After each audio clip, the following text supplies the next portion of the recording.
then, Mr. Wake, we're done here. If the pain gets any worse or you experience any other symptoms, you should come see me. I'll let you get on with it then. Sarah, Sheriff Breaker, is waiting for you. She's very good at her job. I'm sure she can locate your wife in no time. Doc Nelson was the image of a small-town doctor. Sheriff Breaker had called him to the station to take a look at the cut in my head. I'm sorry you had to cut your morning fishing short for this, Doc. Oh, she's a beauty, ain't she? Not the biggest I ever caught, if you can believe that coming from an old fisherman like me, but she's right up there. Now, she's a largemouth bass, which is what you're after if you prefer a lure. Now, if you want either trout or salmon, on the other hand, then it's fly fishing for you. You a fishing man, Mr. Wake? Oh, doesn't really matter, I suppose. But it can be very relaxing out there.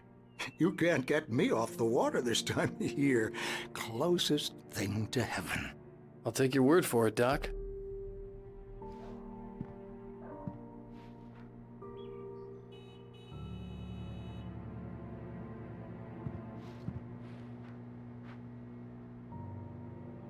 I believe you'll find the sheriff in her office. Just go down the corridor.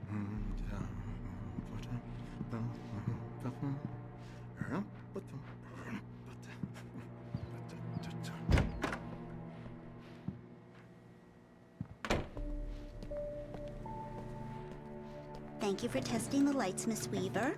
Everything seems to be fine. I don't have the luxury of being complacent, Deputy Grant. The bulbs will need changing soon. You can't change them in the dark. I'll be sure to take care of it, Miss Weaver. Have a nice day now. Very good. I'll come back later on to remind you, just in case. Mr. Wake, the sheriff is waiting for you in her office down the corridor.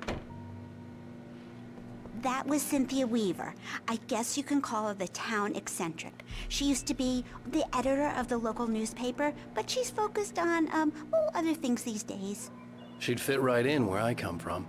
As you can see, she's a little obsessed with maintaining the light bulbs of the whole town, refuses to step on shadows, things like that.